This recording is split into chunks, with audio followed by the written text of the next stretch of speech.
Hello and welcome to the Spiraling Higher podcast, hosted by me, Sam, mindset and manifestation coach. And me, Gina, your biz and mindset coach. We're here to support you on your spiritual journey by bringing you intimate and raw conversations about healing, manifestation, consciousness, and spirituality. We hope this podcast makes you feel less alone as you become aware of your patterns and limiting beliefs to up-level your life, manifest like a boss, and together, spiral higher.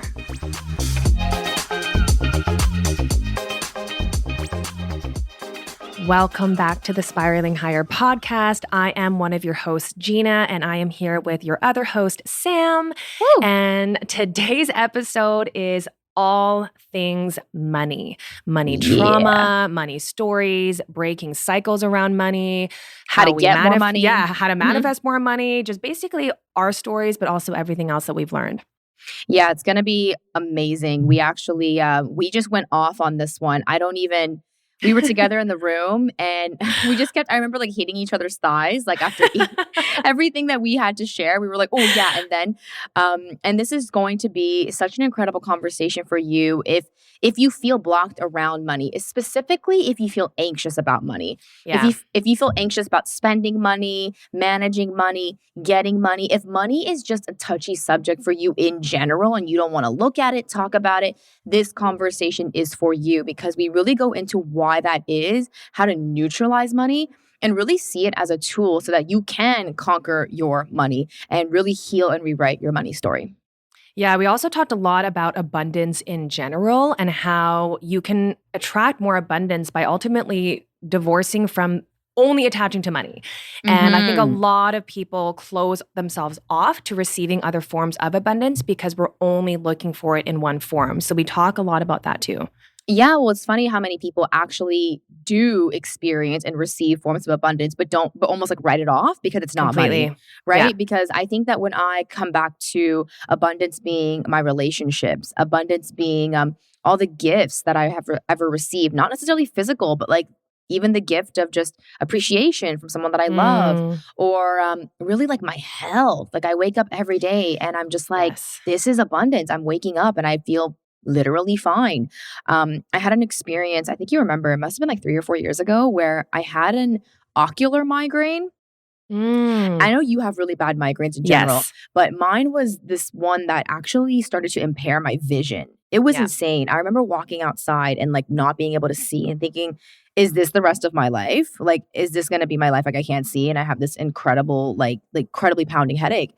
And it stuck around for like 4 hours. And then it's not like I remember this every day, but like at times I do remember like, oh my God, I'm not having an ocular migraine right now. And like that feels like such an abundant feeling, like, because that was literally so crippling. And so even just being able to right now, we talk about this in the episode, but just being able to listen to this podcast, you know, completely for free in whatever form you are doing so, whether it's like you're just walking around, you're driving the car, you know, this is also an abundant moment. And so, yeah, we talk a lot about how to view true abundance and not tie it to just financial. Although, of course, that is one of the forms we talk about. But by the end of this episode, you will have such a strong idea of what money really is, how to energetically align with money so that you can attract more from a more peaceful, whole, and non-attached place. And I think it's also going to invite you to really take inventory on your relationship with money and really just to dig deeper about why those stories are there. And so we're really excited for you all to unpack it. It's one of the hottest topics between Sam and I on a personal level, right? Yeah. We talk about it at length. And to your point about not, you know, you appreciate your health so much more now because of that migraine. We also talk about how contrast is also abundance because it's only through the contrast that you can appreciate something like that. So we talk about that as well. Yeah. So if you're someone right now who doesn't really have a lot of money, this is still a great conversation for you because that experience, I think, is really leading you to your expansion. And so Gina and I both had to go through seasons where we didn't have any money. And I think, honestly, when you don't have money is when you learn the most about money. Oh, 100%. That's why we lose it. Yeah, exactly. I really think that you have to, it's almost like in relationships, right? It's kind of like, oh, you gotta lose them to know what you had. It's the same with money. It's like if you're at a place right now where you don't have any, this is a great opportunity to start learning about it, right? Things have already gotten bad, right? Yeah. Quote unquote. Well, even if you have a lot, this is still also a good podcast because we talked about that too, that even when you have everything, quote unquote, sometimes that's when you're the most unhappy. So really unpacking and unraveling that as well, because we've both had seasons when we had quote unquote everything and we felt the worst we've ever felt. Yeah, those were some really revealing times. And there's actually a business coach I follow on Instagram. Her name is Simone, and I love her for her transparency. But she talks about, I think I follow her too. She's so awesome. She's a Korean girl as well. But she talks about her business yearly revenue often, I think maybe once or twice a year, to be transparent about like, this is how much the business brings in, and these are the expenses, so that you kind of know what to expect and what it takes to get here. And one of the things I love that she says is, even though my business made $5 million, I'm literally, I still worry about money sometimes. Like, this is not related to the amount of money in your bank account.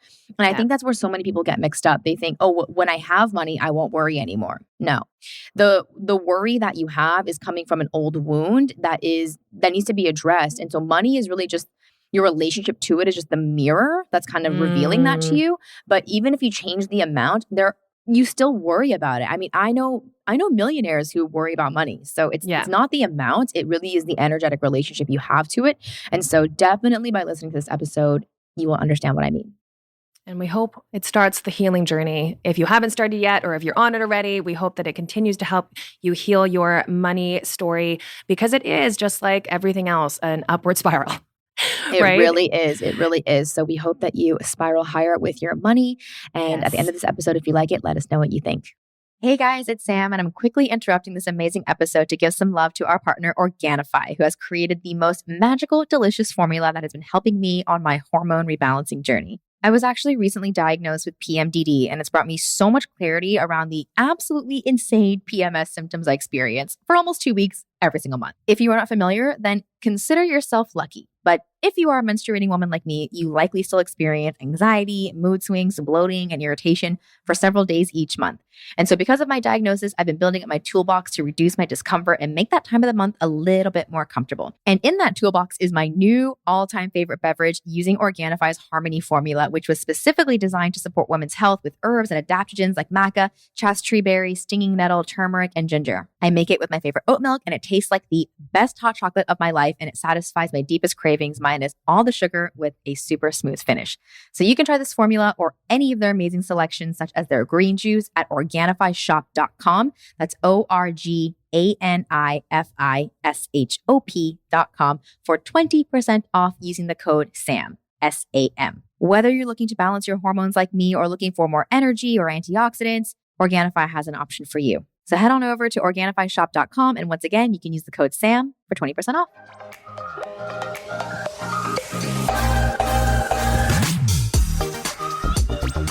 All right, so today's episode is all about money. Money. Money. What comes up for you when you think about money? Because money is just such a touchy subject. It's like we're kind of not allowed to talk about it. There's a lot of shame. And even if you think about in elementary school and in high school, they don't even teach about money, which I think is we don't learn anything about money. And it's crazy. I remember being a kid and like asking, I would literally ask adults, like, how much money do you make? No. And my mom was like, you can't ask that question. And I'm like, well, why? Not? Because before, when you're a kid, you don't associate money with worthiness. It's just a metric. It's just like, what house do you live in? What car do you have? What kind of backpack do you own? It's just a curiosity. It's so funny. I took Emmeline to open her own bank account. Oh my God. And she has her little debit card. And it's so funny because you have to come up with your own password for it. And she came up with like a really cute one, which I'm not going to share publicly. I literally thought you were going to share it. I'll tell you after. But it's so funny because she was telling the woman who was signing us up, oh, this is how much money I'm putting in there. And then she literally said, so how much do you have in your bank account? And then we both started laughing, and Em was just like, I don't understand why that's a weird question. She knows how much I have. Yeah. Oh my God. So how come I don't know how much you have? And then she asked me, Mom, how much do you make? And how much money do you get every month? And it's weird. I mean, she's my daughter, but it is a jarring question because what does that even mean for her? Like, even that, if I were to tell her $1 million or $10, honestly, to her, she doesn't even really have any concept of what's a lot or not, which is interesting. But because you always talk about how oh my God. Yeah, well, money's not real, right? It's a construct that we have to learn how to use, and we have to give it value as a collective. And so as a child, you're like, $100, what's that? Yeah. Or if you say $1 million, that's like the same. They have no sort of way of understanding lesser or more values of money. It's all just a number to them, which is really what money is. Money is just a neutral tool. And I think it starts so early. Like Emily's asking, right, this person like, oh, how much money do you have? We're all like laughing and snickering and giving this energy of like, don't ask that. Yeah. So from a very young age, you're already being conditioned to think, oh, this is like a taboo topic. Don't talk about it. Yeah, don't talk about it. And because we're not supposed to talk about it, we don't learn about it. We don't get curious about it. And there's like, I feel like for me and for you especially, there was such an air of like, oh, I'm stupid for like not knowing anything about it. But you're not. Yeah. Like literally, how would you learn about money? Know? Because they don't teach it in elementary school unless your parents were very, if they had like a lot of financial acumen and were teaching you from a young age, like this is how you save and like this is how you grow money. I think most people just understand, oh, I have to work like a fuck ton of hours in order to make a lot of money. Yeah. And how much you have dictates like how you're treated, right? Mm-hmm. Like think about it. Like when you're walking on the street and you see a homeless person, you know, you might have some, you know, awareness that they could have had a mental illness or, you know, whatever life events could have occurred. But there's a natural assumption because of the way we've been raised, like, oh, they don't have money and like that's bad, right? Yeah. And it's almost like this it's insane that we are allowed to treat people poorly because they don't have money. Yeah. It's like, oh, you deserve disrespect if you don't have money. And that's really messed up. So I think both of us had to get to a point where we had no money and had to build up their self-respect for ourselves in order to get to a place where we did have money. Because if you can't have if you can't have respect when you have no money, how are you going to have respect when you do have money? Because then all of your respect is going to be dependent on how much money you have, which by the way is a fluctuating number. 100%. And I actually saw this quote. I don't know what account it was on, but it basically said, if you don't know how to manage $1,000, you're not going to know how to manage $1 million. You don't. Which is so true. And I think that's why, like you said, we did have to go through a season of not having any. And you know what? I feel like a lot of people probably go through a similar thing and maybe don't necessarily get the lesson out of it. But I think for us, we got kind of slapped over the head with it multiple times where I really just got curious about, I mean, first it started with me wanting to learn how to manifest more money. Right. From a place of lack. From a place of lack. Like, okay, like I'm going to use the law of attraction to manifest all this money. But that journey is what birthed this realization of the lack of love that I have for myself, right? It all boils down to wanting love, or why do you even want money? I mean, even in my own business, I used to be very like, I need to double every year. I need to double every year. And then when I started questioning why do I have to double every year? And so I think everyone's money story and their relationship to it and, you know, what they make it mean about them is really going to be a self-reflection journey for you. And I think for me, it really did mean basically how good I was, how worthy I was. You know, I really used it as a way to feel like I had accomplished something. I think because I'm someone who went against what my parents really wanted. It was my way of proving that, okay, well, I didn't do what you wanted me to do, but look at how much money I'm making. So I made the right decision. You're like, look at me. I made the money, so I wasn't wrong. Yes, exactly. You use it as a way to prove something. And so, yeah, and it's interesting now that we have the awareness that we do around money to witness my parents and how they were growing up. And even when you hear the parents' conversation now around Christmas, like money doesn't grow on trees, or I don't know, just witnessing the conversations that go on, it's interesting to look at it through this lens. Because my parents definitely had a scarcity mindset, big time, and even now. Oh, my mom definitely does, and she has money. So it's like the mindset that you have with relation to money or with respect to money actually is irrespective of how much money you have. True. Because I know people who make millions of dollars and still feel like, oh my God, I need more money. Yeah. And like, that's not a money problem. That's a scarcity and security problem. Mm-hmm. And I think that until you can get to a point where you genuinely view money as neutral. In its original form, money is neutral. The way that your daughter sees money, right, is how money is, right? Yeah. It's only when you get conditioned to like place value upon it, make it mean something about you and your worth, that you start getting in a sticky relationship and codependent with money. But until you can see money as neutral, you will always project something onto it, which is going to prevent you from having a flowing relationship with it. So for example, like, if I project that money gives me my sense of self-worth, then no matter how much money I have, I'm always going to be fixated on getting more of it because that's what's determining my worth. And every time I pay for like my mortgage or like rent or whatever, or groceries, every time I see it go down, I'm going to feel this anxiety. And I think a lot of people operate in that way where they have money. This is actually what happened to me this year. I had money, but every time I would go to pay for something, I kind of feel this like twinge of like it's going away, right? And it's because like, oh, I feel safer when I have more. But why? Like, what am I making that mean? Conversely, if you're in a place where you don't have any money and you want to learn more about money, but you have a judgment against yourself for not having it, like you feel stupid or like you haven't figured this out yet, that's also going to get in the way of you learning more about it. And so you have to get to a place where you view money as neutral. It doesn't mean anything about you. A richer person does not have more self-worth than you. And frankly, a poorer person does not have less self-worth than you. And so until you can really view it as a neutral tool that you can educate yourself around using as a tool, right? You're going to get, your projections are going to get in the way. I love what you just said there. And I think that a sentiment that you have about when you spend the money and you're like, ooh, you feel this constriction. You feel this like, oh, I want to keep that.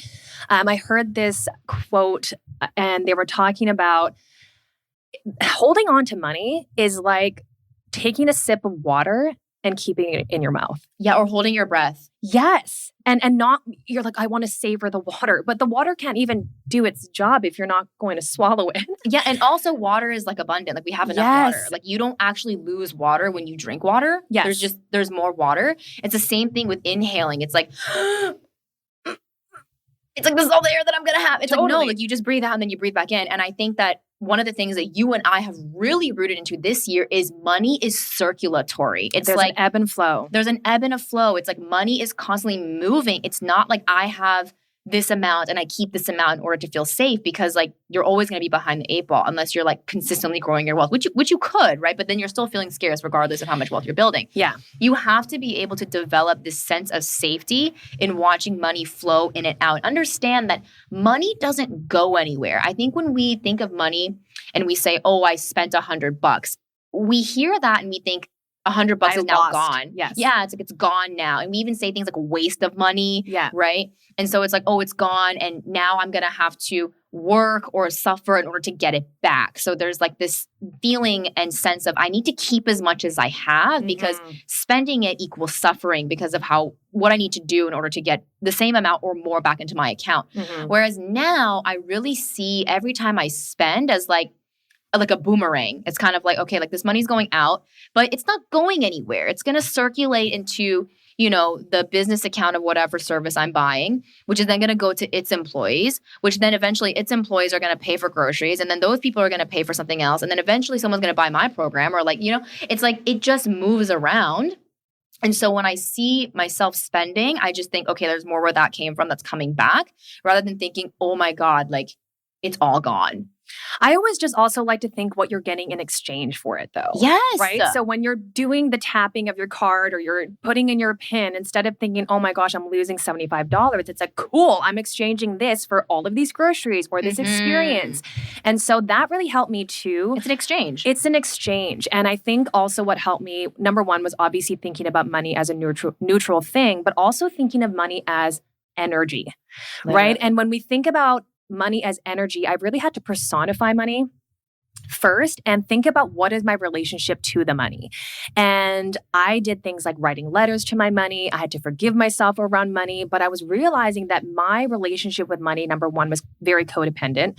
And it was also very stressful. I think when I think about money as energy, I was trying to chokehold it and I was getting mad at it. I was talking shit about it. And when I really personified money, I could see yeah, no wonder money doesn't want to come to me right now. Yeah. I'm not creating an environment for money to want to come. And for me, it was very much because of my scarcity mindset. That was a really hard thing. And I think the more money I made, almost the more scarce I got, because then you have to keep it. But even thinking about the scarcity mindset, again, underneath that was for me a self-worth issue, right? So I think for anyone's money story, you have to kind of go through all those layers and keep asking the why question and really try to get more to the root of it. Because I think once I understood it was a self-worth thing, none of the manifestation books or like the courses that I took were really going to help until I really healed the root of what I believed I was worthy of. And so that's where it started for me. But what was yours? I feel like, I mean, we had somewhat similar stories. Sort of. So what's interesting is that for me, money was something that I had the privilege of just ignoring. Like I knew that I was generating enough income so that I didn't have to look at it. I was like, okay, like I'm, when I was in real estate, I was like, okay, I'm closing a deal this month. So I know that I can afford my, my housing and my groceries and whatever I need. But I had this very avoidant relationship with money. And like, think about like an avoidant relationship with a person, right? Yeah. Like there is this sense that they're not getting taken care of, that you're ignoring them. And frankly, if you do that enough, they'll just go away. So I had this relationship with money where I safely knew on some level that I was going to have enough, but I just always felt anxiety about looking at my expenses. Or I remember, oh my gosh, this was a really telltale sign.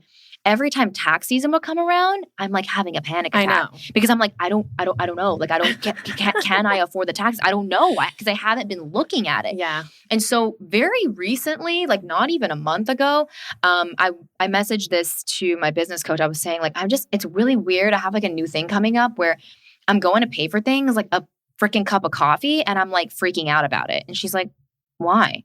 And I was like, I don't know. Like, I know I can afford it, but it's like I don't feel safe. I don't know. Like, I think it's just because I don't know how much money I have. And she was like, well, why don't you know how much money you have? And I was like, I don't know. And then you realize I'm not the only one. There are people right now. I think 9 out of 10 people who are listening to this have no idea how much money they have. I mean, they might know how much money's in their bank account, but I don't think that they necessarily know where it's going or how they're spending it or where there's leaks. Well, that was my thing was every month I'd just pay off my credit card and be like, what did I buy? Yeah. Yeah. And like sometimes like the amount would be pretty high and I'd be like, not going to look into that. Like, I'm just going to ignore it. And so anyways, I was talking with my business coach and she was like, do you know what your expenses are like each month? Like for your personal life, your business? And I was like, no. And she was like, you need to know that. Yeah. Like not to, from a business perspective, but just to run your life. That's root chakra shit. Like you need to create safety and security and clarity with regards to like how much you're spending, how much is coming in so that your body and brain know like, okay, like paying $6 for a coffee, like we're safe, like we have enough, but you don't have any clarity around that. Now, the question is, why not? Yeah. Like you know that you just put the numbers in an Excel sheet and press like the sum button, right? Like it adds it up all for you. And I was like, no. I'm gonna do it. And I just ignored it for another month. And I had all this anxiety. And then I was like, what is this? Like, why can't I just add up what the expenses are? But it was like, I was too scared to like find out that I had like made a mistake or something. And so what I uncovered in this deep meditation, I actually did a meditation where I got curious about talking to this feeling. I'm like, okay, like why are we not looking at the bank account? You know, what's going on here? I just got really curious. And then I saw this memory. And so I'm not exactly sure how I got to this point of consciousness, but I was pretty deep in the meditation. And I was in my kitchen and I was 10 years old and I could see and feel how scared I was. I was like, what's going on here? And I realized I was in the middle of doing math homework. This is good. Okay. I'm sure we all have this memory.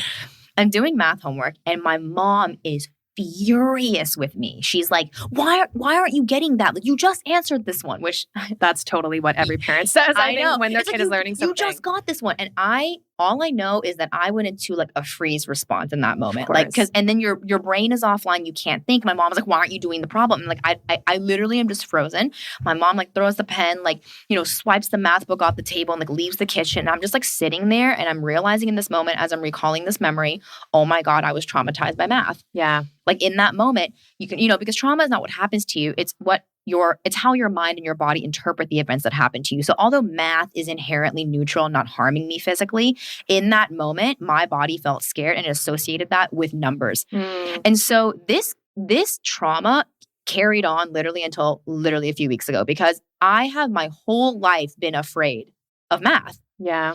And been afraid of numbers. And so I realized that as I was going to like start this Excel sheet and like track my budget and like organize my expenses, that the same feeling of feeling stupid and scared at 10 years old was what was coming up.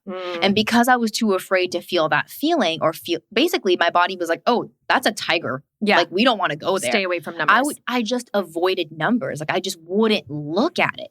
And so I had to go back into the past and get curious about like, what is this feeling trying to say? Like, what does this mean?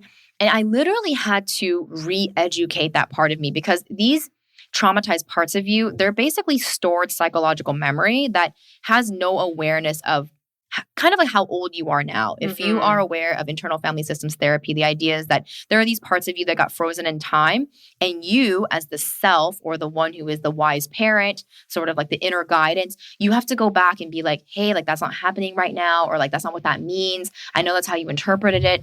And so I had to go back to this 10-year-old and actually inform her. And it seems kind of silly at first, but I had to inform her, hey, like we're really smart now. We've done these things. We even went to university, and it was so interesting. There was this feeling inside of me it was almost like the part was saying, really? And I was like, yeah. Like we went to school, and we graduated with like a 3.9 GPA. Like we're really smart. And she was like, oh, okay. So it's safe to look at the bank account. And this sounds so silly, but until you can get to the root of like what feeling you're not willing to feel that comes up with relation to money, you're always going to get in your own way. Like it didn't matter how much money I was making, this feeling and fear of being stupid and like messing up money, and like basically my body was like bracing itself for like danger. It was like, if we get this problem wrong, then we won't be loved anymore. Mom's going to leave the room basically. And I had to go back and reparent that part and say, no one's leaving. We're learning. Like we're safe right now. There's nothing wrong with what you've done up until this point. We just want to learn more so that we can feel more safety. We can feel more clarity in this. And then once I worked through that part, doing the Excel sheet and the expenses became super easy. And so I always thought it was like, oh, I just don't want to do the expenses thing. That was never the problem. It was the feeling I wasn't willing to feel. And I think the shame thing and the embarrassment and feeling stupid is so real. I mean, that's why I waited so long to hire an accountant or a financial planner. I remember saying to you, like, just get a planner. And it's just, you do feel shame, I think, because again, it's the persona that we have of ourselves in our mind. It's all ego. It's all ego. You're trying to protect yourself, 100%. Your self-image. And I don't want this person. I felt I was over-explaining. Like, just so you know, it's because of this and that. And, I have learned this before. And I felt I kept on trying to over-explain why I was in the situation that I was. But with this last financial planner that I met with, and he's awesome, I just laid it all out on the table. And I was like, listen, I know nothing. And I'm actually— Talk to me like I'm 5. Yeah. And I was like, I actually am embarrassed with how little I know. And I just want to lay that on the table. So many people are embarrassed. They won't get the help that they need. Because you could have gotten that planner like 5 years ago. Oh, 100%. But you weren't willing to get over the feeling. And so you just continued to cause more financial problems for yourself. Yes. And so this is not like a you need to get more money issue, because that actually wasn't your problem. No. It was, I need to get clear on what is stopping me from feeling, safe and confident talking about money, regardless of how much I have. Like, how can I get to a place where just talking about this feels fine? I'm not like, judging and measuring my self-worth based on the numbers that I'm sharing or whatever the fuck knowledge I have about this. I just need to get to a place where I feel safe to have this conversation. Otherwise, I'm never going to get clear on it. Even if I make $1 million, I'll probably lose it if I don't know how to manage it. 100%. I need to get past that feeling. And so how do you think you got past that feeling? Oh God. I mean, my journey was very, very, very long. I think with money, it's been a lot of up and down. So I think for me, it was a lot of layers. One of the things that you and I always say about manifestation is that you don't manifest what you want, you manifest what you believe you're worthy of. Oh. And when it comes to money, I wanted a lot of money. I knew I could do it, quote unquote, but there was something deep inside where my worthiness was just so attached to money that every time I didn't have money, my worthiness was not there. And so inherently, I was not able to manifest more because of the attachment that I had to money and the belief that I wasn't going to be good until I had more money. And so that just kept me in a perpetual cycle of scarcity. And every time I'd get money, I would lose it, and that was another story. That was another pattern that I kept telling myself. So a lot of the money stuff for me was just repetitive patterns, but going even further back, I can honestly say that it really was, like I was saying earlier, my way of showing my family that I knew what I was doing with my life. Yeah. So money is proof. Money is proof. And, even to this day, I think my parents sometimes question what I'm doing with my life and think that I've made not the best decisions in my life. But, I came out of high school, went right into working. And I just remember saying, I'm going to just make a ton of money. I'm going to have all these businesses and I'm going to show you what I have in my vision. And I got so attached to that vision being who I was that I just got lost in it. And then, of course, when I wasn't successful with the money, quote unquote, it just really did a number. And thank God it did. So for me, I went through a really, really difficult year where on paper, it looked like I was making a ton of money. It looked like I was really successful. Things looked on the outside a certain way. And I kind of wanted to keep up that facade. Yeah. But you get to this point where you can't keep doing it. And it really broke me down over and over and over and over. And I can see now that what Spirit was trying to do was really forcing me to detach myself from money. Yeah. And so it took it away. It literally took it away. Yeah.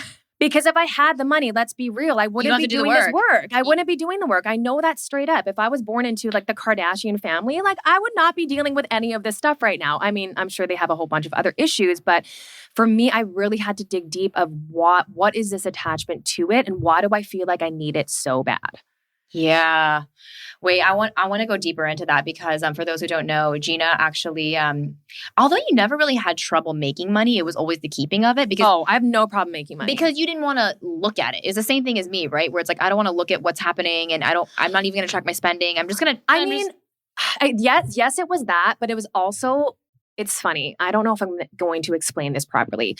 I think for me, I wanted a ton of money so that I could just spend without even thinking about it. Which is actually scarcity. Yes, it is. That's scarcity. And I figured that out this year where I was like, oh, my desire to just be able to spend as much as I want, not even think about money. I only want that because I want so much that I don't have to have any issues and any problems, which is scarcity instead of thinking abundant, that even if I were to lose something, there's always more that comes back. Yeah. And you know what's so funny? Any person with a lot of money, they're not looking at money like that. Like they are organized. Like Amazon, they know how much money's coming in. Like, you know what I mean? They're not just like, oh, we make so much money that we don't have to track anything. It's exactly. Like, no, they look at it. Exactly. That's so funny. Well, that's kind of like even health. Like I'm going to be so healthy that I don't need to think about my health. And it's like, no, even if you're healthy, you still need to check in with your body and know what's going on. And so I think for me, I really had to lose it so many times to start to heal the process. And for me, it started, I think, with just healing my relationship to it,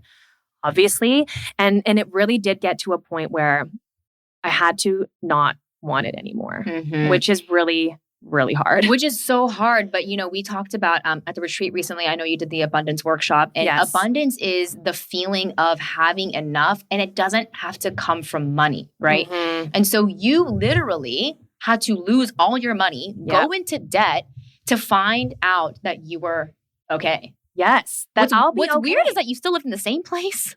Like, were the same clothes, same people were in your life. And that's when you were like, oh, this is abundance. Yes. I'm okay. Like, no, I don't have like a net worth of whatever. And like, I am struggling to make my payments this month, but I'm okay. And abundance, we have to remember, comes from us, not from money. Yes. Like, I remember we had that talk in Deep Cove where I was like, I'm abundant because I'm me. Exactly. Well, your abundance is realizing that you are the source of all things, right? Yes. So for example, like, okay, if you want $100, your worth and abundance not coming from $100, it's that you exchanged maybe like a skill or an hour of your time. Yeah. Or, you created a painting, like whatever you did, it came from you, and then money became the representation of that thing. Mm-hmm. And so I think that what so many of us are doing is reviewing money as the thing that's valuable rather than ourselves as the thing that's valuable, and then money as a reflection of that. So there's obviously people who exploit people for money, but let's just talk about in general. In general, people who are making a lot of money, they're making a huge impact. They are impacting a lot of people, and they're usually creating a lot of things that are unique to them. So I'm thinking of, I don't know, like singers, authors, right? One of the examples I love to give my clients is, for example, if Ariana Grande, let's just say there was a financial market collapse, we've been hacked by the Russians, and all the money is gone because frankly, all the money is just like ones and zeros. Like we hardly have any cash. It's all just in a computer, right? Yeah. Let's just say it's all gone. Is Ariana Grande at that point poor? Of course not. Of course not. She's just going to create another album of music. Yeah. She's going to go on tour. She's going to create some merch. She's going to do a makeup line. That's why she's rich, not because she has money. The money could all go, but the abundance stays because your source, the well of creation that exists within you, never ceases. That's what's abundant about you and this universe, is that you could literally never run out of ideas. It's like you can create whatever. Like we created a retreat. I'm writing a book. It's like all of these things are where the abundance is. The abundance is coming from me, and then the money is just really a byproduct and representation of those things. And so if you're wondering right now, like, how do I get more money? You're asking the wrong question. Yes. You're always going to be behind the 8 ball. It's more like, how do I help more people? How do I bring value, right? What am I already good at? And what do people come to me for, right? And so maybe you fucking love dogs, right? And everyone asks you, can you babysit my dog when I'm gone? Oh my God, there you go. You're an entrepreneur. You have a dog sitting business. You know what I mean? It's like, this is the way I help people. This is the way I provide a service and offering. Like nothing is exchanged for nothing, right? Remember we talked about money being an exchange, and it is. We made it up because before we would say, hey, I have 7 apples. Can I have 7 oranges? If you and I thought that was an equivalent trade, we would have been like, great, awesome. Here's your oranges. Here's your apples. Things got complicated when we started offering services that weren't physical, right? Especially with online, right? How do you price, a digital download, it's right? intangible. It's intangible. And so we had to come up with something also intangible to represent that. And so we put so much value on money when in reality, money is just a tool and a system that we made up for the exchange of value. So if you want more of it, you have to give value. And it becomes really that easy. And if you're thinking right now, I'm not valuable, right? There's more inner work for you. That's to do. the work. That's the work. That's the work, right? Because the work is not, oh my God, how many hours do I need to work to make money? And it's not how many businesses do I need to create. It's, right. Yeah, going really deep. And honestly, I think the question I had to ask myself too is, again, the personification of money. If I were money, if I were the energy of money, would I want to come here? And that was a really big realization for me because, again, I had this chokehold on money. And I think going on that tangent as well, I was making money bigger than me. I was making money so much more valuable, so much more important than me. And so then, of course, we're going to feel so crappy when we don't have it, which then perpetuates us attracting more of that, right? And so I think when I realized, oh, I'm bigger than money. And what I actually did, and I don't know if this is going to be helpful for some people or not, but I actually did go to the worst case scenario. I was like, okay, let's just say I lose my job, lose my house, lose everything. I have to sell all my belongings. What would be the worst thing that happens? I claim bankruptcy. I had to really think, I'll still have my family. I would still actually do have friends that would help me if I really needed it. I'd probably have a place. Thank you. I'm going to sleep over at your place. I would have a place to stay. And even if I had no friends and family, there's shelters. Yeah. I'm just saying, I had to go down that worst case scenario and kind of face it and realize, oh, I would still be okay. Yeah. And really getting to the point where my life is not good because of all the things that I have within it. My life is good, again, because of me. And I can be good and feel love and feel abundant in any scenario, even if I don't have any money. And that took me time to realize. But that's really the journey that I've been on for the past few years. Yeah. And for you, I think losing money was when you realized, oh, all I wanted from this money was a feeling. Yes. And I can have the feeling without the money. Yes. Right? Because attachment literally is when you say, I'm only going to conditionally feel this way when this outcome is met. Yes. So only when someone wants to be in a relationship with me, only when I get a promotion, only when I make this much money. And that relationship is going to cause so much scarcity, right? Because frankly, things are always changing, right? Law of impermanence. Things are always changing. You know, you can't guarantee like what someone thinks or how much money comes in, but you can always control what you give. And you can always control how you feel actually too, based on your thoughts. And so you can choose to focus on, oh, well, you know what? Even if I had no money, I would be able to have blah, blah, blah, right? And I think going down that worst case scenario is super important because we kind of float around worst case scenario without ever really going there. 100%. And it's scarier. And it's so scary. It's so scary because we don't know what it is. Yes. It's like the brain is like, well, that's unknown. So I'm terrified. But like, no, let's try to make it known. Like, let's play this out. And one of my favorite questions to ask is, okay, if the worst happened, what would you do next? Yes. Because that gives you your power back. Yes. Because even if everything had gone terribly, like what? You're just gonna lay there on the floor for like the rest of your life? No. Well, that's what I thought to myself. I was like, I would just get another job and make money. I know. I would just do that. And I think there are so many people in this world who have no money and they're the happiest people. Yeah, that was actually a kicker for me. Did I send you the fable of the like American banker and the fisherman? I think you did, but let's share it. Okay, that's such a good fable. I kind of don't want to say it because then people will. Okay, spoiler alert. If you have never heard of this fable, you should go look it up right now before I explain it. It's called the American Baker and Fisherman Story or something like that, or fable. And basically in this fable, there is a man who visits a fisherman in his village. He's like on vacation or something. And this man is a well-to-do, like working man. He goes out and he collects enough fish for the day. And then he comes home and basically enjoys an evening with his family where he plays around the square, playing guitar with his friends and enjoys a nice meal. Basically, the American banker was like, what do you do for life and living? He's like, oh, I fish and then I go home and I enjoy my family. And he's like, you know what? You could end up becoming the primary manufacturer of fish for this village. Why don't I help you grow your fishing business? I'm going to invest in you. We're going to get this many boats. We're going to buy this much fish and blah, blah, blah, blah, blah. And so the fisherman's like, okay, cool.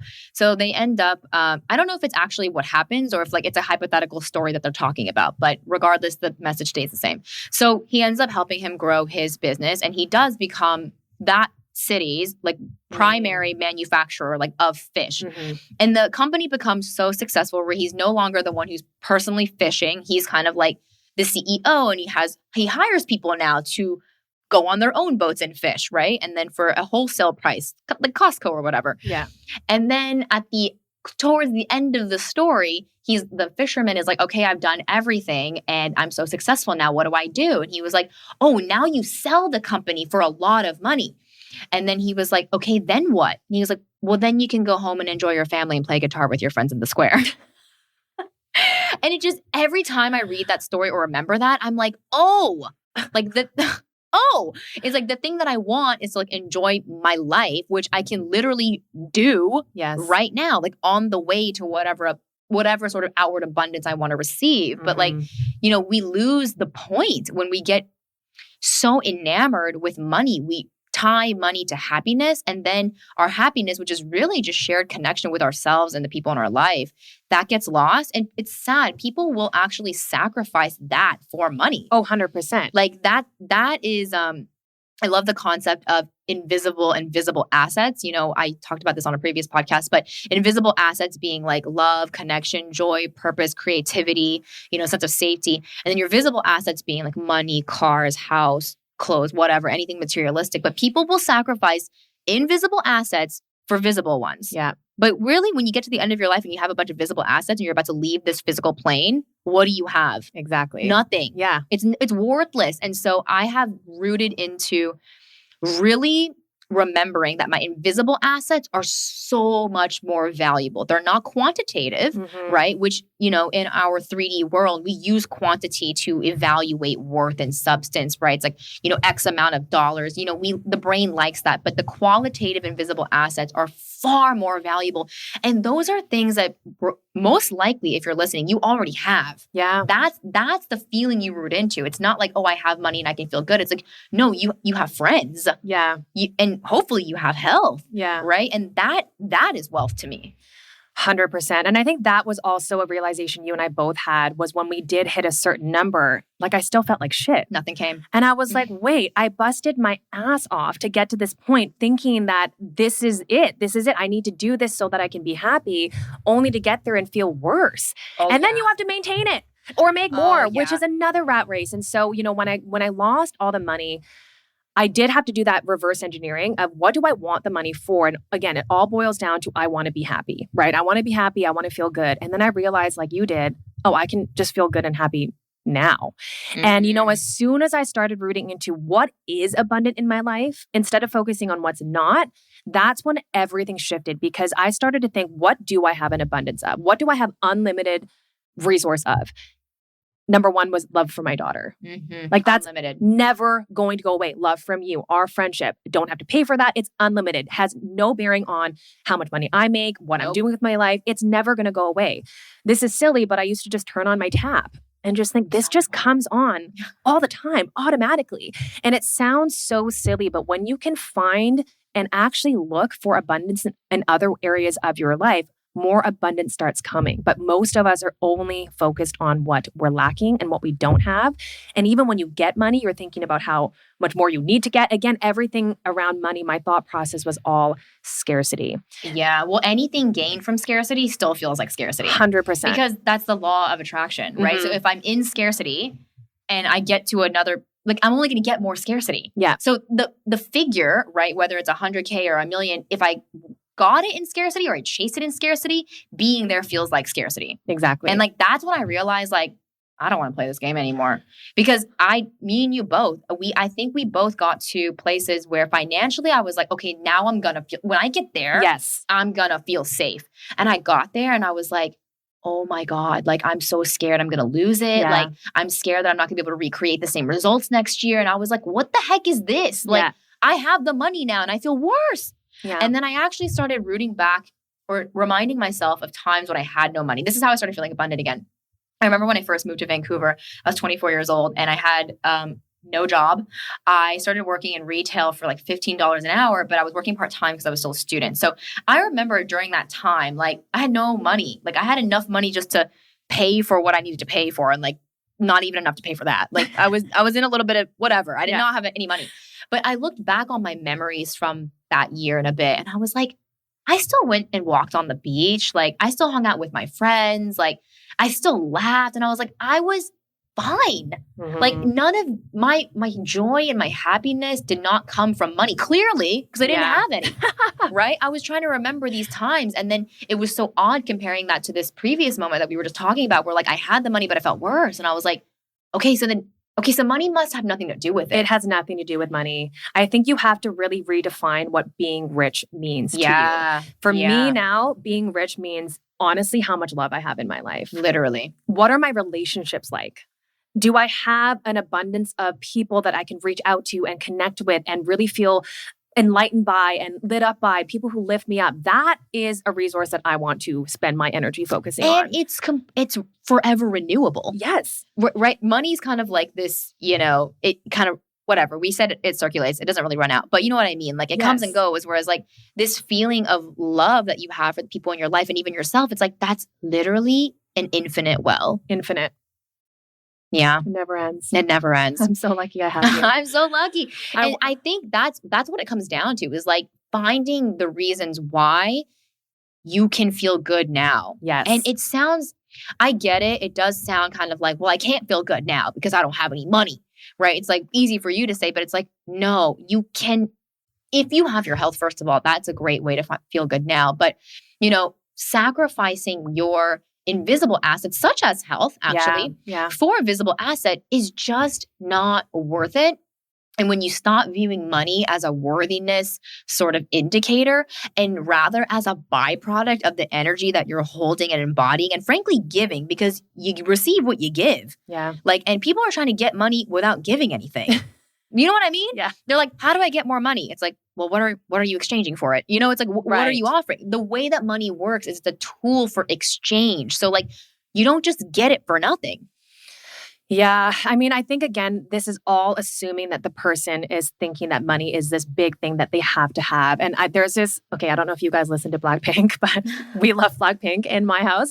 And one of the main, I mean, I guess they're all main members of the group, but Lisa has a song called Money. And in the music video, there's a huge neon light sign that says, money makes a terrible master, but makes a great servant. And that like blew my mind because I'm telling you right now, money was my master for many years. I was money's servant. But when you flip that and you're like, money gets to work for me. Money is an energy that I can impact and I influence, not the other way around. And so really, if we go back to Abraham Hicks' teachings too, it always goes back to you just have to find a way to feel good. When you are creating from a place of feeling good, feeling whole, feeling happy, everything else just is so much easier to come to you. Whereas when you focus on, I need to get this specific thing in order to feel happy, it's just a losing game all around. On that note, I want to give a definition of abundance that really helped me because I think out of this entire episode, what I'm hoping people get out of this is that abundance doesn't only come in the form of money. If you can start accessing feelings of being rich, feeling abundant, feeling love, if you can find other ways in your life to experience that same feeling, the money will just come automatically. But let me give you this abundance definition that actually comes from Bashar. I don't know if you guys know Bashar or not. But okay, I'm going to read it. Abundance is the ability to do what you need to do when you need to do it. Period. And so when I thought about that, I was like, well, I can do everything I need to do today. Yeah. That's abundance. You know, even when somebody, I don't know, just buys you a coffee or lets you in line or just you having a coat to put on yourself to go outside because you're cold. That's abundance. Yes. I have a car to get to my daughter to school. Abundance. And I started to see all of this abundance around me. And at first, it's going to feel like you probably have no abundance around you, right? The first time I remember thinking about this, I was like, I still have none. Well, that's because they don't know what abundance is. Exactly. They think it's money. Exactly. But then you once you start opening up your eyes to just trying to look for other forms of abundance, I promise you, you'll start to find it and it'll just keep on amplifying. And so I do have 5 forms of abundance that Bashar also talks about. The first one is obviously money, which everybody focuses the most amount on. And keep in mind that the concept here is that all forms of abundance are equal. Money is not bigger, more important. Yes. It's all equal. And the sooner you can equalize these in your mind, the easier it's going to be to attract all of them. So money is the first one. The second form of abundance is barter or exchange or trade. So think about even with your friends, if they, I don't know, treat you to dinner, or if you're on social media and you're receiving a product for an exchange for a post, that's all abundance. The third one is synchronicity. Synchronicity is huge. You and I always have these crazy synchronistic moments. Today, we both wore the same necklace. Yeah. That was synchronistic. That is a sign that the universe is responding to you. It is a sign that the universe is seeing you. And it's a sign that you're also open to hearing what the messages are, which is abundance. The fourth one is giving and receiving gifts. So even that, like Christmas time, are you getting gifts from anyone? That's abundance. And the fifth one is actually my favorite, which is imagination and inspiration. Getting these downloads of ideas and just inspiration to do something, that's also abundance. Yeah, like Ariana Grande getting an inspiration for a song. Yes. And then writing it and then going to eventually sing it. Yes. And whatever, record it, produce it. That's abundant. And it's abundant in, obviously, in money, but also think about how happy she is. She's using her gifts and she's joyful. She loves what she's creating. That's abundance. And I think the reason why money seems so hard to get is because we're also conditioned to think that we need to do things we hate to get it. True. Right? Like, we think that people who do what they love to make money as like anomalies. We're kind of like, oh, well, like that person's lucky because she's so talented. It's like, no, we're all talented. Like we all have gifts. And I think part of healing any sort of trauma, especially money trauma, is realizing, wait, I have value to bring to the world, because we talked about money is a tool for exchange. So if you want it, you got to give something. Yeah. Now, how can you give something if you don't acknowledge what you have within you to give? And so part of my journey of becoming more financially abundant was realizing how abundant I am with inspiration. Yes. Right? Because last year, I remember talking to a friend about manifestation, and she told me, you know what? You're so good at explaining this. Like, I don't think you realize that just because it makes sense to you, that it makes sense to other people. She's like, I think you're missing something here. Like, what you think is just common knowledge is very difficult for people to understand. Yeah. And I was like, I don't know. I feel like it's kind of basic, like attracts like, and now what I've identified is all the blocks to understanding that within your own psyche and your emotional body. So now I coach people on that, which is so awesome. But she was like, you should just start, like, you are obsessed with this. You should start sharing with people like what you think about it. And so that was when I created videos on manifestation, and one of them went viral. But like that, I wasn't abundant because I got a viral video. Right. I was abundant because I had this insight, this inspiration, right? Which is never ending. Like, I continue to create more videos. Like, all of that's coming from me. It's not coming from like the money that's coming from it. It's not like you have money and now you have this idea because you have the money. No, that came before. Exactly. Right. So everything comes before. Like, if you can recognize that inner abundance prior to any money coming, like, that's the key, because that is always within you. And what is happening right now is that you are completely disconnected from yourself, right? You think that money is more valuable than you. And so you are completely foregoing any of your gifts, any of your creativity, and frankly, just using a lot of your time to get it. And that's not bad. I think that that's something everyone has to go through. And maybe you will continue to do that. And maybe what you give your time to is worthy of it. But what my concern is, a lot of people are designating their non-renewable resource, which is time, for money. And even if and what I want them to understand is, like, even if you get it, you're still not going to feel good. Yeah. Like, that's my thing. It's like, I'm not trying to, I will help you get money, but I will make sure first where this wound is coming from. Because if you are trying to get money from scarcity, no amount of money is going to fix you. Right. You're always going to feel like, oh, I need more. And like, oh, like, if I made this much, I can make this much more. It's like that feeling of just like never feeling like you're able to settle is not coming from money. It's coming from your scarcity wound. And so, abundance it's an inside game. I think it's all about learning how to live unconditionally. That's really what it comes down to. It's all about removing the conditions. And this goes for anything you're trying to manifest in your life. We have to get to the point where we are okay no matter what. It's that Abraham Hicks quote, you have to love yourself no matter what. And I talked about this at the retreat, that you have to budget your energy before you budget your money. Ooh. How are you budgeting your energy? Where is your energy going? If you're spending all of your energy on worrying about how you have no money, that's a waste of energy and money. And time. And I remember when you asked that question at the workshop, you were like, imagine if you put the amount of time and energy you spend worrying with learning. Yes. And that really kind of put the house lights on me, because I was like, why am I not doing that? But then I had to uncover the money trauma thing. I was like, oh, there's a reason why I don't want to learn, because I'm scared of this feeling. So you got to work on that. Yeah. So what I said at the retreat was, think about how in 1 year, just think about how many times you've worried about money, and just try to add up the amount of time you've spent thinking about money. Just, I don't know, if you think about 2 minutes a day. So much. 2 minutes a day times 365, that's a lot of time. Now, if you just invested that time into learning about money, into maybe investing in yourself and I don't know, therapy or coaching or something, if you invested that time in anything other than just worrying about money, think about where you would be. And so that's why I always have to catch myself. And trust me, it's not like we don't worry about money. We still go through these seasons. And, I just got out of one as well. And I had to really ask myself, oh, wait, where am I budgeting my energy? And all of my energy was going into worry and fear.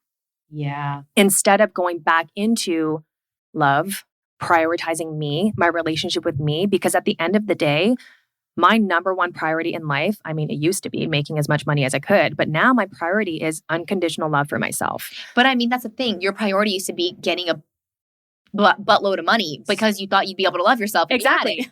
So I just reversed it. which is how you get more money. Yes. Yeah, it's so simple, but so hard. And also the other thing I want to say is that one of the ways that we got to where we are was by number one, having this realization, okay, money comes from me. Yes. Therefore, investing in myself and learning to learn more is going to create more money. Now, most people, because they think of money as this like running out resource that they have to like recoup, they don't want to make investments in themselves. No, they're like, once I have money, I'll invest in myself. Yeah. And it just does not work like that. Like I think at some of our lowest points is when we made the highest investments. Oh my gosh, so true.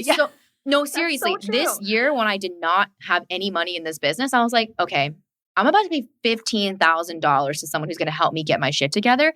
But the reason why I was able to do that confidently was because I know that as soon as I learn something from this person and this person's system, I'm going to be able to create more abundance because it's going to come from me. Yes. So like if I don't change the inputs, I can't change the outputs.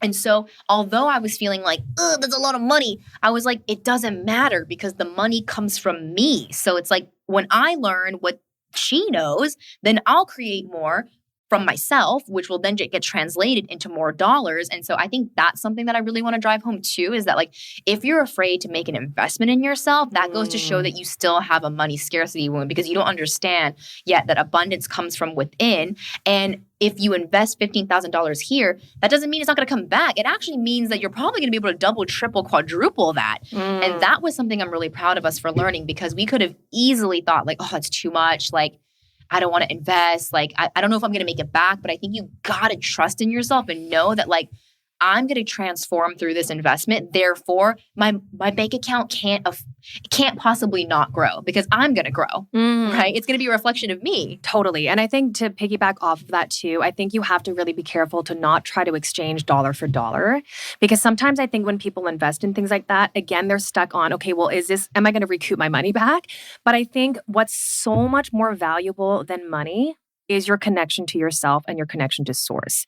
And when you prioritize that, then when you invest in yourself, then you are getting that investment back because your connection to yourself is stronger, your connection to source is stronger, you're unattached to things, you're unconditional. That is worth so much more. And when you create from that place, everything's just so much easier. I know. And I listen to Abraham Hicks all the time, and they always say that you can't solve a problem from the frequency of the problem, but we're all trying to solve abundance from scarcity. Yeah. From the frequency of scarcity, you can't do that. And so the easiest thing you can do is prioritize you.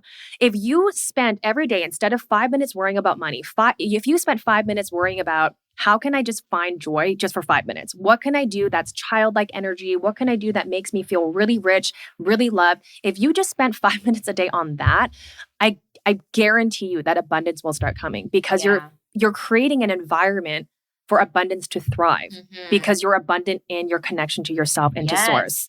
And to others. Like for me, like when I invested in my mastermind, right? If I had only understood abundance on a financial plane, I would have been sitting in that group thinking like, oh my God, like how am I going to make my $15,000 back? Yeah. Right. But all I could think was like, I'm so lucky to be sitting in this room with these people, like having these conversations. And like, I don't know a single person that's like, made it without making some sort of investment in themselves because frankly everything you're experiencing in your life is a projection of yourself.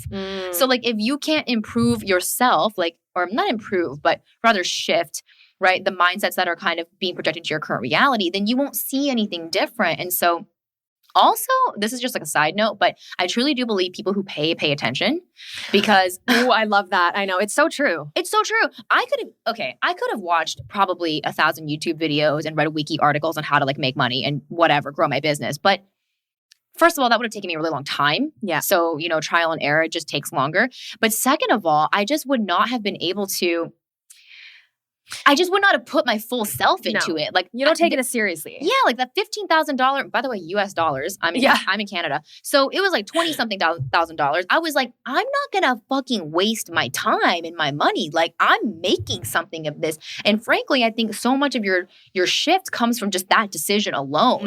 It's like as soon as you decide, it's not about the money. It's like, no, I'm deciding. Like I am putting this money here and I am making something of this done. And then I shift the timeline.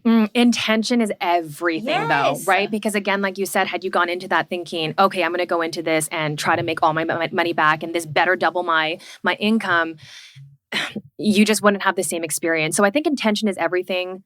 You know, I think we're both just really living from a place of, I don't know, responding with love. That's really shifted for me. I don't know. I just feel like this conversation is very aggressive. You know, money can be really aggressive where it's like, do this, do that. But I really think that bringing a feminine energy to money and kind of creating a space where, I don't know, where it's surrounded by love. I don't know. I think that's really shifted for me because I think money to me was a very masculine, very aggressive, like you gotta hustle, you gotta do this. And I think now that I've changed my relationship with money where it is more focused on how much love I feel and then money is secondary, I don't know. I feel like my relationship with money is a lot more soft. I love how feminine you just got. Yeah. But I think also, right, we need to change this whole idea of like money is bad, right? That seems to be embedded in the mass consciousness. You know, I right? never like, had that. That's good. I've never had I think money is the root of all evil. And if I have a lot of money, I'm bad. That's it. But it's so common. Oh, it's so common. But it's not, once again, it's not conscious, right? Like, I don't think anyone walks around thinking like, yeah, money's terrible. I think it's just like a subconscious, deep rooted belief that like, it's kind of bad to talk about it. Like, you know, I always consider this. If I walked into a group of a room full of people, let's say they're my friends and acquaintances, and I walk in and I say, oh my gosh, guys, I'm stressing. I'm so fucking broke. And they'd be like, oh, like that sucks. Like, do you need help? Do you need support? I would receive love for that. If I walk into a room and say like, holy shit, guys, I just made so much money, people would be like, the fuck is she on? Like, totally kind of like judging me, right? Yeah. But like, you're like one of the only people where I feel like we can talk about, you know, the money that's being generated because we're not like, I don't think all of a sudden like, okay, like, well, because it's not coming from an egoic way, right. Egoic place. And I think you and I are both listening with ears that are not coming from an egoic place. I'm just curious for anyone who's listening right now. Like, just imagine that I did walk into a room and I did say, I just made so much money or whatever amount that is. Wouldn't you kind of flinch? You'd be like, 100%. Yeah, I think that the unconscious person is going to be like, oh, like, why is she saying that? Like, that's weird. And but they would make it mean something about them. Right. But it's like when you can view money as neutral and just see, okay, that person was able to generate that, good for her. That's the only way that you're going to be able to get to the same place. It reminds me of the rich kid analogy. Remember? Oh my God. That was so funny. What even started that conversation? This is so funny. Okay, so Gina had a very strong year. Actually, she's had a couple of very strong years after healing her money trauma. So you had to go to less than $0 to $500,000. Okay, negative a lot. Negative a lot. Negative a lot. So by the way, whatever money you have or don't have right now says nothing about how much you can have because in less than 3 years she went to $500,000. So, anyways, success story. So proud of you. But honestly, the work began after you got the money. The work began. I mean, I did a lot of work before, and then I got the money, and there was a lot more work to be done. Yes. So, anyways, speaking of this, her daughter was, she's 7 now, and you have an only child. And because you've been able to generate so much financial abundance, she just has a lot of things. Like we do buy her a lot of things, and she is an only child, and so. Yeah, we do. And oh my God, every time she asks for a toy, like you say yes. I mean, okay, not every time, but I think my love language is giving gifts. That's true. Her love language is receiving gifts. And so for us, it's about experiences, right? And I think we're the kind of parents that if she's into a really specific show, then we want to get her everything in the show so we can play. And, you know, it's not just about spoiling her, but it is about the experience about it, right? And also I think because you didn't get to have those experiences, like obviously gifting them is like such a beautiful thing. But I think it was that your husband was saying like, we give her too much stuff. Well, he always, so my husband has a very different money story than I do, which is really interesting to unpack as well, because I used to make his money story mean something about me. And so I've separated that. And, you know, just so you know, if you're in a partnership where maybe your partner doesn't have the same money mindset, it doesn't matter. My husband has not messed up anything for me. And so anyways, with my daughter, like he has this story that because we get her so many things that she's just this rich kid and she gets all this stuff and she's going to be spoiled. And that actually did start to affect me where I'm like, oh, people are going to think she's just this rich kid. Right, but then you talked to me about it and I was like, but she is a rich kid. And then I made that mean something bad. I'm like, no. I'm like, she's not spoiled. And you were like, I didn't say she was spoiled. I was like, I said she's a rich kid, meaning she's a kid with parents who have money. Yes. That's all I'm saying. And you were like, neutral. Yeah, exactly. And you were like, oh. Because you were trying to say, no, she's not. She's not. She's not that kid. She's not that kid. Because I was making being rich like she's a spoiled brat. See, and that's more unconscious programming that like having money is a bad thing. I think, there is this sort of air of like, well, those people don't have like an idea of like what goes on in the world. They're kind of like ignorant to things. But I think obviously that's on the parent to educate. Of course. Like we shouldn't be like making our kids go through hardship on purpose so that they can know what the rest of the world is like. You just help them develop awareness. Of course. Like I remember I wasn't as rich of a kid as Emmeline, but when I was growing up, my parents took me traveling, and one of my parents' favorite ways to travel is going on cruises. Yeah. Frankly, they're actually pretty economical when you think of traveling. They are. So we would travel, but some of the locations we go to, like after you leave the cruise port, right? It's like, oh, the cruise port is like so fun and like touristy. And then you go a little bit further in like your van and you see like kind of like slums. Like you see these villages and you see these kids like running around with no shoes. And like my parents like on purpose like wanted me to see that. And so it is the parents' responsibility to help them develop awareness. But back to the rich kid story, when I said she is a rich kid, right? It's just so funny how you like reactively were like trying to justify it. Yeah, justify it, say that it wasn't true. And I was like, no, I'm just saying that she's a rich kid. That's it. Yes. She's not a brat. She's not insensitive. She's not rude and spoiled. It is what it is. And so, it's funny because when we hear someone say like, oh, they're really rich, it's kind of like we don't see that neutrally. Yeah. We project something onto it. 100%. Yeah. Yeah. And it's funny because I think my husband had a story about what rich that kids. means for her being a rich kid. And then he's trying to protect how people see her as a rich kid. And so that was a really illuminating conversation. It was, because can you see now how, Emily wasn't part of the conversation. She's 7. But let's say she was, and she was hearing maybe what your husband was saying. She might be thinking, oh, so like having money's bad. Right. Right. And so then like unconsciously, you might be getting in your own way of making money because of how you think people are going to see you. And actually, this happens to people. Like, I think people who come from lower socioeconomic backgrounds, like there is a fear of loss of community, safety, and belonging if you like, quote unquote, make it. Yeah. Right. It's like, oh, it's kind of like this, like, oh, you think you're too good for us now? And it's like, no, I'm just trying to, do something with my life. You're right. But, if you come from a community where people have been traditionally like low income, then for you to actually step outside of that story and that conditioning, really step into your limitless power as a creator, people are going to feel threatened by that. Yeah. And so I think people, when they start stepping into that power, then they get that kind of pushback, like, oh, you think you're too good for us? Like it could totally bring them down. Totally. And so you have to, once again, get to a place where you see money as neutral and really just not mean anything about you at all. And especially not other people, because if you see a rich person and you make that mean, oh, she probably like, did something shady or whatever, she is insensitive because she's rich, then you're never going to let yourself experience that reality because your beliefs about being rich will get in the way. That's so true. And it's so interesting though, because I think, like I said, I don't think I had a fear of making money. It really was just keeping it. But honestly, on that note, they feel the same. They do feel the same, but that also stemmed from my parents. That was their story, that every time we got money, they lost it. And so, you got to pay attention to your past story. What did your parents think about money? What was the conversations around money at home? And what are the conversations that you're having now around money? Yeah. And I will say, in encouragement to all of you, that my negative feelings and contrast around money help me make more money. Yeah. I think, okay, yeah, that's a really good point to make. That if you feel like triggered by this conversation, all the things that are being said, and like you just feel kind of grimy inside, like that is all part of your expansion. Yes. Because you need to know that. Like that feeling is an indication of the story you have right now with money. So I think that there was sometimes shame that I felt the way that I felt with money. I was like, oh, why can't I just get over it? Like, why can't I just feel more abundant with money? Like, why do I feel so anxious around it? It's like, no, I needed to feel that way. Like that was the signal for me to look deeper at myself and get curious. And it was all part of the journey. And so recently we've really, not even recently, but really this year, we've been learning on a deeper level that every negative emotion is actually for me too. Every single one. Every single one. Pain is the portal to the divine. I'm telling you that, right? I just know that for a fact. And to be completely real, I mean, again, Sam and I have gone through cycles. Yes, I had a great year, but also the real estate market right now is tanking. And so, this year has also been really, really difficult. I've also made a conscious decision to change my work schedule, so I'm not working as much. And that has made a hit on my income, which But honestly, that's abundance too. That's the whole thing. Yeah. I had to do that reframe where I was like, oh my gosh, I'm not making as much money. And I actually have one of my clients who was talking to me about how much money she made this year, and she's worried about making more money next year. And but I asked her, I said, but how much did you actually work this year?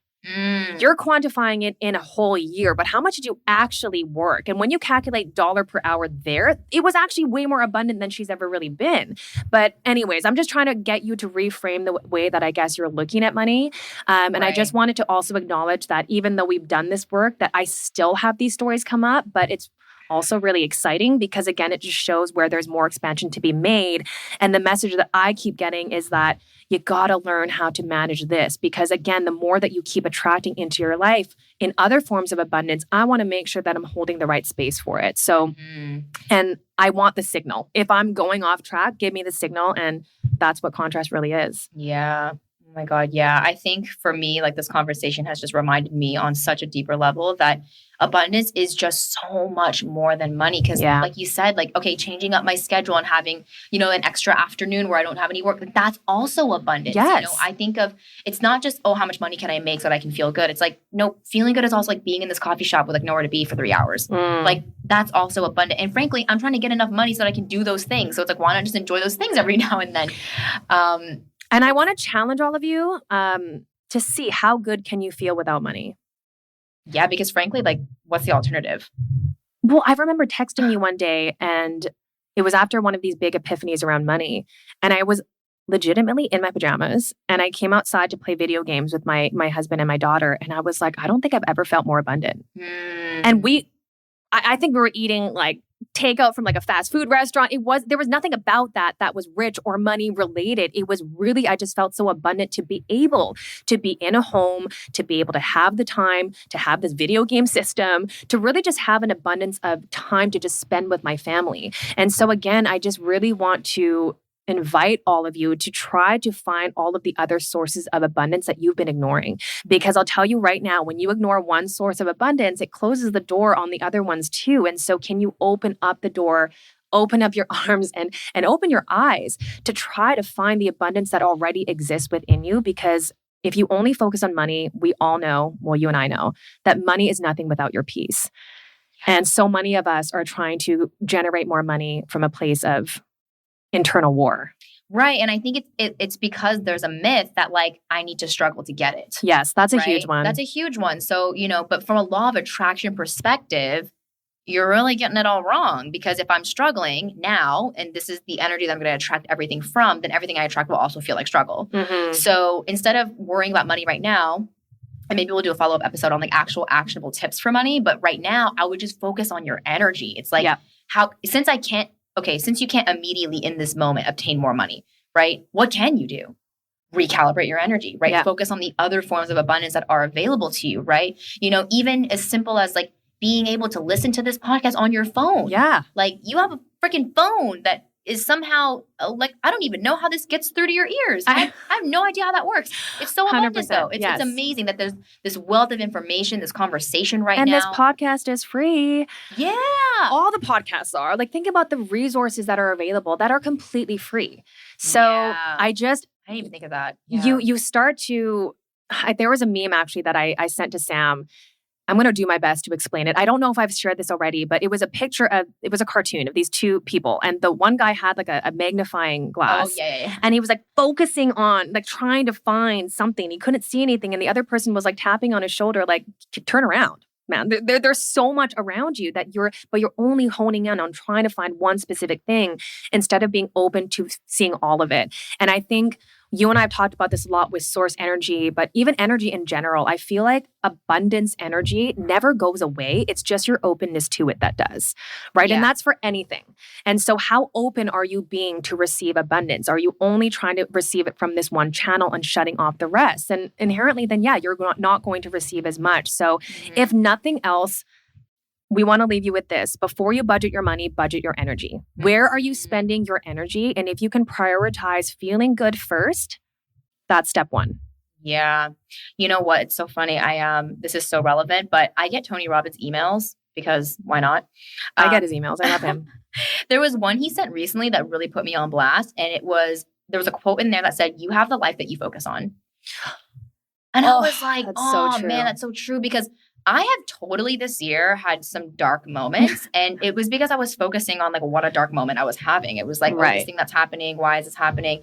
And in that moment, my life, that's the life I had. Like that's how my life felt. Because I am the projector through which everything is being experienced. So if I'm focused on all the things that are not great, then my life just feels not great. But that's not the reality of life. Like my life changes as soon as I focus on something different. Right now, most recently, I've been focused on how much is here, really. I'm like, oh my gosh, like I'm recording this with you. And like I woke up and I feel healthy today and I have energy and, all of these things. And that's the life I'm currently living. So, you're not. And nothing in your life changed. Nothing. It's actually all the same. I live in the same apartment. I drive the same car. It's like, physically looking and feeling the same, but, emotionally, the life I was experiencing, which I think is what we experience to be our life, right? Well, perception is reality. Perception is reality, yes. right? So you have the life that you focus on. And so if you are constantly focused on money and then not having of it, then your life constantly feels like there's this hole of just not enoughness. But abundance and the feelings that you want from money are actually still available to you. Yes. And that's when you become, like you said, unconditional. And I think that becoming the creator of any reality really, really needs you to be unconditional. And I think that's almost like what the universe wants us to realize. Yeah. It's kind of like, stop getting attached to this world of form. Yes. Like it's nothing. It all changes and shifts. All of the things you want are coming from within. You can access them now, right? So, do an experiment with yourself and just see, like, for the remainder, since we're closing up, well, depending on when you're listening to this, but, just for the remainder of the month, maybe just ask yourself, like, how can I feel just more abundant without changing anything? Just practice, right? Like, and if you're not able to, ask yourself, like, why am I not letting myself? And just see what the judgments are. Like, get a piece of paper, write down, like, why can't you feel it right now? And just see what the excuses are. Oh, I don't have enough money, or like nobody likes me, or whatever. Just write it down and just ask yourself, like, is that what I want to continue to focus on? Like, even if it was true, right? Because some of the statements will probably be true. Is that what you want to focus on? You can still experience a different reality. And I also want to drive home that not focusing on it and feeling better does not mean that you won't get to it later. I think there's like this myth that, oh, but if I feel good, then like I'm never going to get it together. It's like, no, actually the only way you're going to get it together is by feeling good. Well, Abraham Hicks also talks about this all the time, that if you're trying to manifest 10 things and you just focus on feeling good about one, you manifest all 10 things. Where instead of focusing on the 9 things and just being stressed about it and having scarcity around it, you won't get any of those things. So really the key to manifesting anything is to get your energetics right, getting your frequency right, and you can use anything to feel good. Yeah. And then also to tack on to that, Abraham talked about at the live workshop that we went to about how we're so confused when we think about what we want. So she was, this is the best. So she was joking that she was telling people to feel good, which is what they want. And they were like, okay, fine. So you're telling me that if I feel good, then I'll be able to get what I want, AKA money. And she's like, no, feeling good is what you want. That's like, the end goal.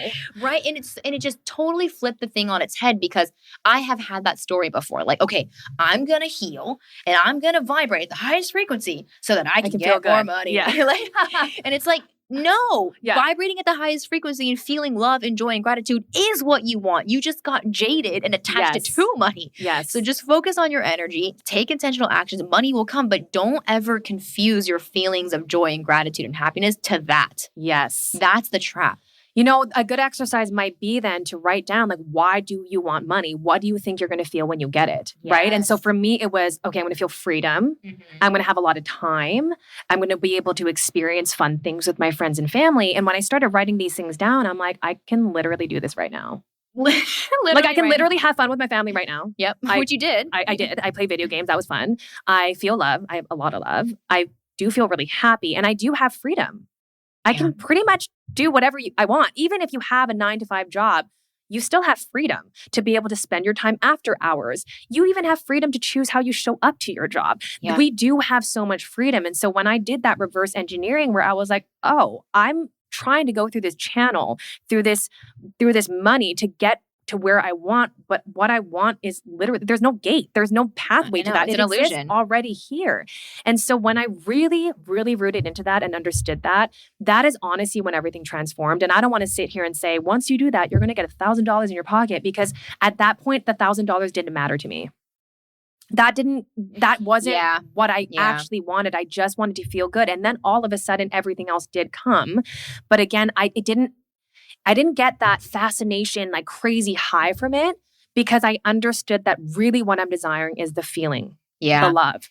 And so it doesn't have the same serotonin hit for me when I make money. Well, that's how I know that someone is really rooted in abundance, is when they get money, they're like, okay. It's the same as, I don't know. I don't want to say it's the same as getting a hug from my daughter, because it's not. Because honestly, getting a hug from my daughter feels better than getting money. Mm-hmm. Well, that's a really good point. Like that's because that's something you can root into all the time. All the time. But yeah, I think that if you right now are like feeling excited every time you get paid, or like whatever, let's say you like win like $20 like on with a lottery ticket, like, and you get really excited about that. It's not that you can't feel excited about money, but when you really become a money master, it's that you're so excited about what you're doing to create the money. Like that's where the excitement is. So for us, for example, we're just stoked about this podcast and all the things that we want to create from it. That's the exciting part. The money just gets to be the representation of that. Yeah. And so we're not excited when the checks come in. That's just what we utilize to do more of the same. And 100%. I think that most people are taught, when you get enough money, then you can retire and stop doing what you're doing. Yes. And so no wonder you want to get it so bad. And so this is another opportunity to really ask yourself, like, what do I want to do with my time? Because then that actually makes the pursuit of money much less attractive, because you're actually not trying to get away from what you're doing. That's such a good point. Because even the retreat, I mean, the best part of that was doing the retreat. It was the time that we spent together. And I mean, honestly, think about this. We talked about this before too, but the best times that I've had with Sam, we've been doing nothing. Oh yeah. Our fun costs $0. We sit on the couch and we just talk. Sometimes we're just on the phone. I mean, it doesn't cost anything. And I honestly feel like if we were homeless together, I'd be fine. Oh my, we could be in a garbage can, and I'd be like, "This fine. Is the best." Look at this garbage can; it's huge. Look at all this space we have. But that's the key. Can you view everything that's happening to you through the eyes of source? Because we interpret that as, that's a disgusting garbage can. I mean, this is a terrible analogy, but we interpret things so differently from the human lens. And I think when you view it from spirit's lens, you can just see again these dots that are connecting for this whole experience. And it's not. We're just so narrow-minded sometimes. Yeah, I feel like all the suffering I've had around money and like my body image, all these things, those were all ways that the universe was trying to get me to realize, like, you're focused on the wrong thing. Yes. Like, come on. Yes. Like, it's not about the weight on the scale or the money. It's about feeling love. Yes. Just do that. And so like all the dark, like twisted, conflicted feelings inside of me and feeling anxious and not enough and all of this, it was like, I only felt that because I was believing in an illusion, which was that like, I can't feel that way until I get there. And the universe was like, first of all, time is an illusion. So you can't get there. There's just here. And so you got to figure out a way to feel good here to get over there. And I feel like the universe was like, oh, you don't know how to feel good without money. We'll just take it all away. Yeah. We'll make it hard for you. Yeah. And I was like, damn it. But it was the greatest lesson. And that's why even when I do go through contrast around money, I'm like, thank you. I see that as abundance. I see that as expansion. I see that as the universe protecting me and giving me access to learning more and connecting more with myself and with spirit. And so it really is, learning about manifestation is not to learn so that you can just always manifest whatever the hell you want. It's really getting to the point where you can receive any experience that you're having neutrally, first of all, but also from a lens of seeing how it's working out for you. I think it's just really having the capacity without having the whole story around it. Yeah. And my favorite thing about manifestation and what I love to coach my clients on is, and the reason why I love it so much is because anyone who comes to me, I know that they're already in a place of lack, because otherwise, why do you want this? Of course. Right? Yeah. So the exciting part for me is like, I get to take you from that mindset of feeling like you don't have enough and all of that, uncovering all the blocks and the stories that you have acquired over time, realizing that everything you've ever wanted is already right within you. Yes. Then you start to enjoy the fuck out of your life, which is the part that you really wanted. Yes. And then I get to just watch you get shit. And that's awesome, because when you get to a point where like, I have had clients tell me like, I actually don't care what I get anymore. That's the whole thing. I'm like, that's it. That's it. That's it. It's not like, oh my God, I got this and I'm so happy. And I'm like, no, we're not hinging our feelings of self-worth, excitement, happiness on the thing.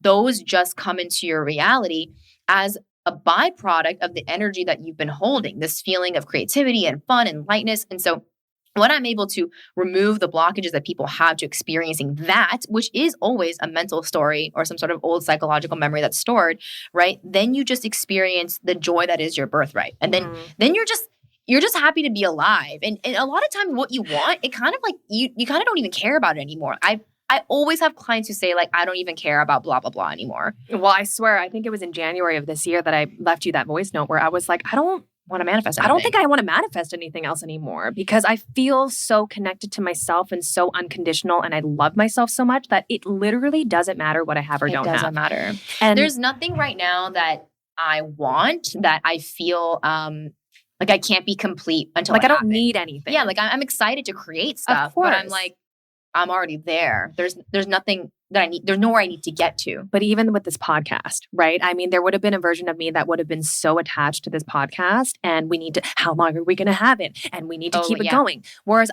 the podcast is amazing. But what I'm really getting out of it is connection with you, connection with our listeners. Intention. That's the whole intention. So you take the podcast away, I can still connect with other people. I can still connect with you. And so really, it's led me to releasing and divorcing from needing pretty much anything. And anytime I do notice attachment, it's so much more obvious now. Whereas before we were attached to everything. And so that's what freedom is. Everything. Oh my God. Everything. And you get attached to being unattached. Yeah. Oh, that's a thing too. That was the sneaky one for me. That was this year. That was this summer. I was like, I'm not going to be attached to anything. I'm just going to. And I was like, oh my God, I got attached to that. Like, totally. It's so insane. But, true freedom is not, this is actually very important. True freedom is not getting everything you want. Yes. That's still enslavement. That's still needing that condition. Yes. True freedom is really just being completely free of needing anything. Of needing anything. Like that's freedom, not like, oh, I got the money and now I'm free. Or like, oh, I finished this thing and now I'm free. And I keep seeing people who keep trying to like, get to the end of something so they can be free. And it's like, no, freedom is literally available to you right now. And it's the mental prison that is your mind that is conditioning, that has conditioned you to think that you need that in order to do it. And it's just, that was a big one. That was a big one. That was a big one. Wow, we went off. This was so much fun. This was so good. I feel like I could talk about abundance and money. I mean, forever. Well, because manifestation is really the process to abundance. And I had someone else recently on a podcast. It was Nick, who we're going to have on as a guest, but he actually said he sees manifestation as the true quest for self-love. And it's so effing true because when you actually figure out the energetics of manifestation, it is that. That's it. I joked with one of my cohorts recently. I was like, I tricked you into getting into this program telling you I was going to help you manifest, which I am, but psych, it's a course on self-love. Although it is and it isn't, right? We don't actually talk about self-love, although that's part of it. But that's the result. That's the result. The result is love. And the result is acceptance. The result is peace. And then like from that place, because you're the magnet, so you would have to emanate that energy. That's how you get it all. You'll manifest it all. The odd thing is that getting it all is not what you're attached to. At that point, it's irrelevant. It's irrelevant. And that's the joke of this entire game. It's like, because you realize you already have it all. Yes. So you don't need to get an all outside of you. Yes. And that's why I actually love hanging out with people who are technically rich, right? Because they are so abundant inside. Yeah. And I think that's what people are not seeing from the outside. They're like, oh, that person has a lot of stuff. They must be so happy. It's like, no. That person is that all the outward sort of things they acquired are representations of how effing connected they are to themselves. And and that's why we see so many, it's funny that we grew up thinking like, oh, like starving artists, like that was like a trope we grew up with. But when you look at the creatives, they're the rich ones, right? The musicians, the film directors, the playwrights, or even the social media influencers. It's the ones who are connected to themselves and creating from a higher place that has these physical manifestations. But I love hanging out with those people because they are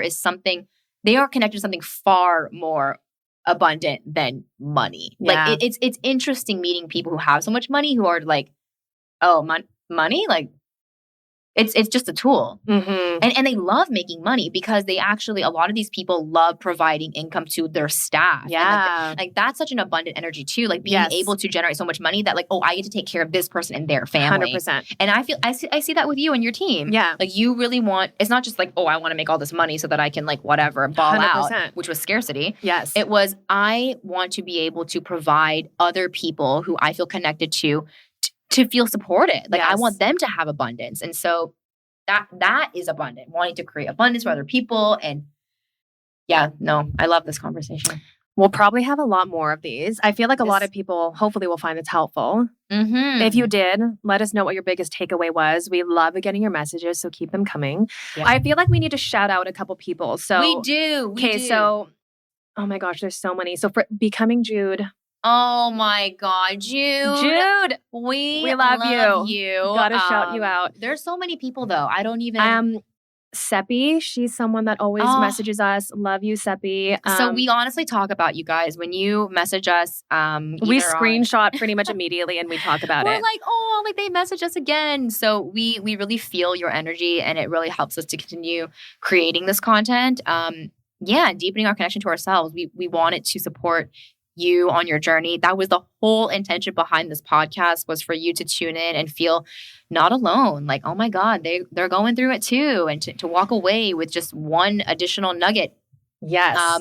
But it's been our joy. We love being here. And we have so many things coming up for this year. I don't even know if we should get into announcing any of the things. But I don't know either. But we've got a lot of ideas, but we really want to hear from you. What do you want? So, we can do. What would be cool? Yes. What would be cool? Let's ideate. Let's get some inspiration. That is abundance. Let's talk about, all the different opportunities that we could do to engage with you guys, whether that be live Zooms or live events in person, retreats. What do you want? And what do you want us to talk about? So if you like the pod, leave us a review.